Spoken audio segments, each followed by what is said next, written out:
はい、今日はね、日立のビートウォッシュ、これよく使っている人多いと思うんだけど、ここの柔軟剤のケースの奥、ここ外れるんだけどね、ここの奥がすごい汚れてるんだよね。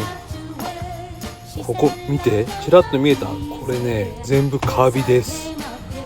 このカビを経由して柔軟剤使ってると思うと少し気持ち悪いよね。分解洗浄するとここまで綺麗になります。日立のビートウォッシュをお使いの方は確認してみてね。ではまた。